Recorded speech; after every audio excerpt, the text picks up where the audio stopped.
This is Community Connections, airing on Aromia 11. I am your host, Anna Orr, and today's guest is a very, very important man to the Twin Cities, and I'm sure not a stranger to any one of the rooms that you are a part of.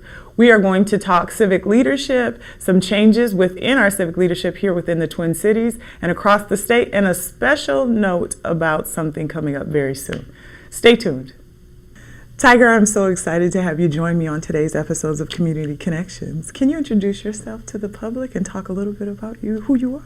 Yeah, the pleasure is all mine, and I want to take this opportunity to wish you and your viewership a happy Kwanzaa. Thank you very much. It's the third day, and the concept is Ujima. Ujima translates from Swahili to English. It's collective responsibility and collective work, and I can't think of a better concept for what I believe this discussion is going to revolve around. So happy Kwanzaa to you. I'm Tiger WORKU, currently running for Minneapolis City Council. I'm running to represent Ward 6, which is a good chunk of South Minneapolis. It encompasses the neighborhood that I was born and raised in, Seward. There's also Cedar Riverside, Ventura Village, Elliott Park, Stevens Square, and Phillips West. I've been on Aromia 11 before, and I've talked a little bit about my life, but more specifically, I'm looking to focus on my policies, and I'll let you take it from there. I appreciate that. Yeah. Can you talk to me a little bit about what it was like growing up for you in that specific community, and what led to you actually wanting to take the helm at civic leadership for the 6th Ward? Yeah. So I'm the son of immigrants. My parents met down south, and then they migrated up north, eventually settling in the state of Minnesota, where they went on to have my sister and I. So growing up in the family that I grew up in, I had a very good foundation. My mother worked very hard after my father's passing to ensure that my sister and I had what we needed to be successful in life. And I think that we're reaping the rewards of her hard work alongside my older brothers. He stepped in, and at times he was the disciplinarian. So very much appreciative of my upbringing, and very much appreciative of my neighbors because they stepped in as well. There's an old saying, it takes a village to raise a child. That's true. And that is so true. I am the living proof of that. That's wonderful. Now, we just had an election wrap up not too long ago, and a lot of people that were elected during that time will be taking the helm coming up here. How do you feel that transition of power is going to change some of the landscape here within the Twin Cities? Right. So let me speak to the legislative races that took place, because that's where we saw the most shift in the state of Minnesota. My state representative and my state senator both changed. They both decided to retire. And the funny thing is, my former teacher is now my state representative. Wow. Yep, Samantha Sensormura, she won her race. And we have the youngest state senator, I believe, in Minnesota history, Zainab Mohammed, who just got elected. So, there's definitely a renaissance taking place politically amongst young people, amongst people of color, and other groups that have historically been marginalized. And I do see my candidacy as hopping on that wave and trying to bring in some representation to people who desperately need it.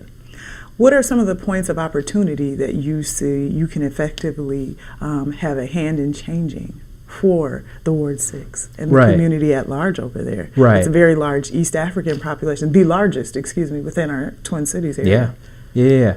So my opponent's going to be Councilmember Osmond. This is not an open seat. He's been on the show several times, and I think he is a good family man. We have several policy disagreements, one of them being environmentalism. I got into organizing through climate change work. I co-authored the Minnesota Green New Deal, which was a bill that would have transitioned our economy from fossil fuels to 100% clean and renewable energy. And so I'm very passionate about our environment and making sure that we're safeguarding it for generations to come. There is a project in a neighborhood called East Phillips. And basically that project revolves around the people stepping up and wanting a urban farm instead of a parking garage that would toxify the air. And to give you some context into East Phillips, it's one of the poorer neighborhoods in Minneapolis, but these residents banded together and raised $7 million to try and create this urban farm. And I think that's not only impressive, but a testament to how popular the idea of preserving our environment for future generations is amongst everyday people.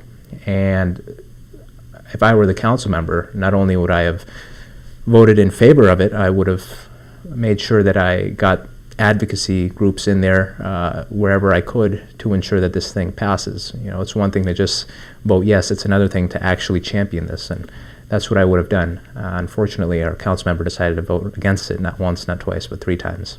And that's just one of the policy areas that we disagree on. Can you share another one? You've talked about environmental conflict, but also can you share something else where people may think, you know, I wish there would have been another decision made when it came for our representative to stand with the people of Ward 6? Absolutely. Affordable housing is something that's extremely important, and when it comes to not people purchasing houses, but tenants living in apartments, I think that the voters of Minneapolis were clear when they voted yes on question 3. Question 3 was implementing rent control.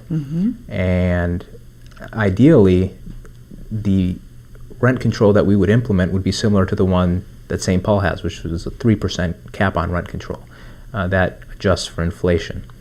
And unfortunately, our council member has been leading the charge to kind of stall on it. And as a renter and as someone who knows many renters, that hasn't helped them at all, because what some landlords have done is they have increased rent anticipating a 3% rent control to take effect. So they wanted to try and get ahead of it. However, since their 3% rent control cap did not take effect, you've got a bunch of people who are now dealing with increased rent. And there's no clear kind of government oversight in place at the moment.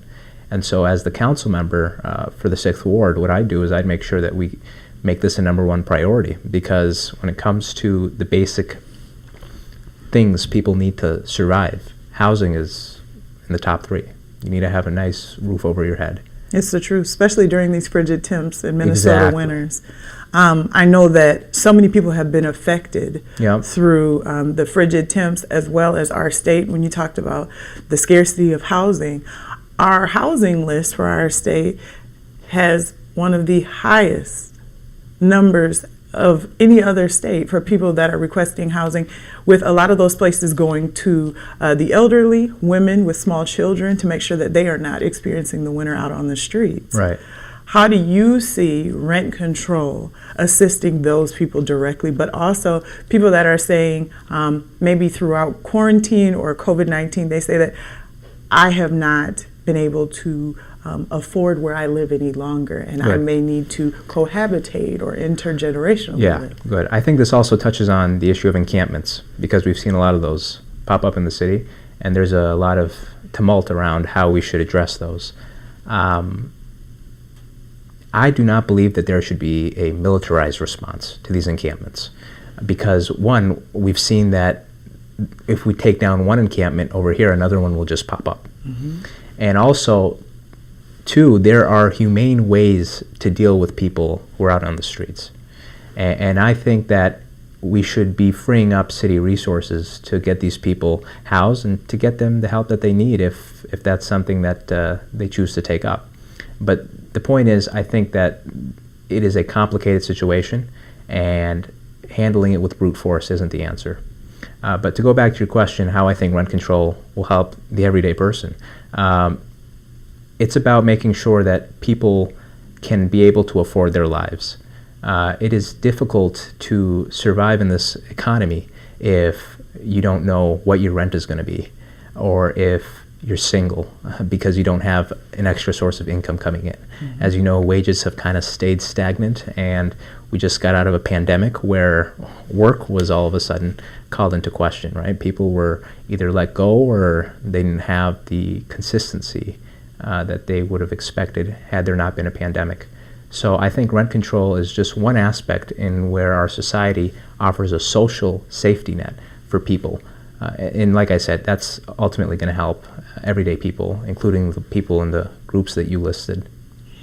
We've talked a little bit about environmentalism as well as urban gardening. Can you talk a little bit about food scarcity in some of our lower income or lower served areas here within the Twin Cities? Absolutely. Actually, this is something that's come up when I visited the Phillips West neighborhood because they live in what we call a food desert, where there isn't a grocery store anywhere in sight. And so you've got seniors, you've got parents and other groups who are often having to drive from one side of the ward to the other, or even from one side of the city to the other, just to get basic groceries. Where I live, there's a co-op 3 blocks away, and the prices are reasonable. And so I know, the benefits of having healthy options available to you, and it does have an impact on the quality of life, not only for the vulnerable seniors that live in the neighborhood, but also for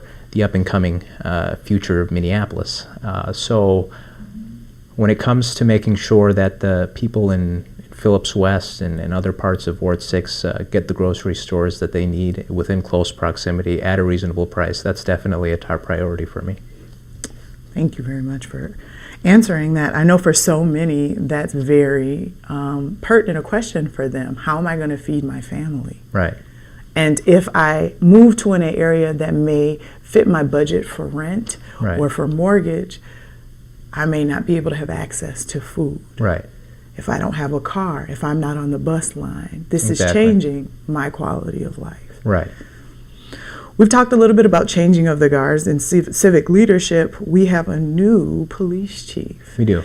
And recently, Romeo 11 was with the team over at the Brian Cole Center as they hosted an MPD dispatch, 911 dispatch, as well as police officer training, where they wanted to start getting people to sign up to work with the police department to address the language barrier for the Ward 6 community, as well as helping them access 911 assistance.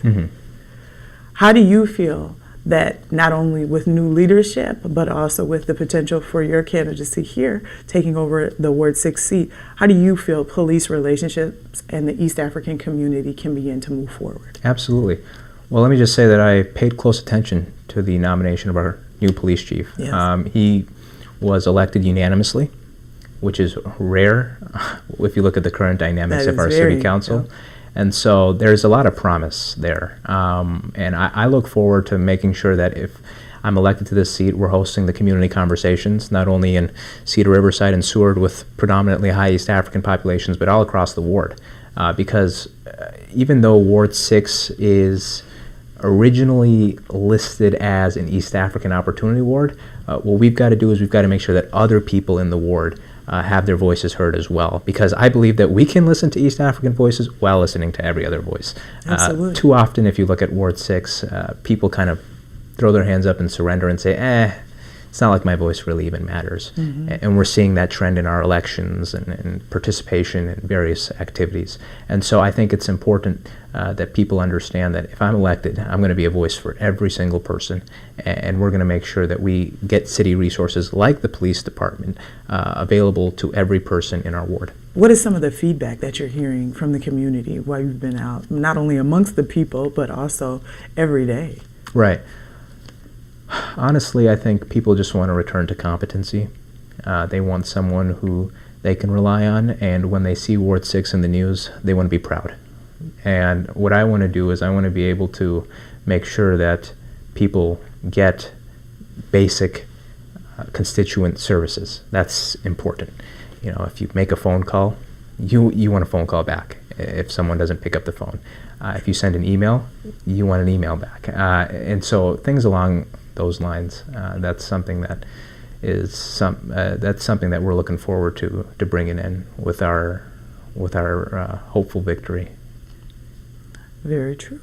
How do we stay connected to you and your campaign as things continue to unfold? Yeah, absolutely. You can go to Tiger WORKU on pretty much any social media handle, and that'll get you over to us. We also have an Act Blue.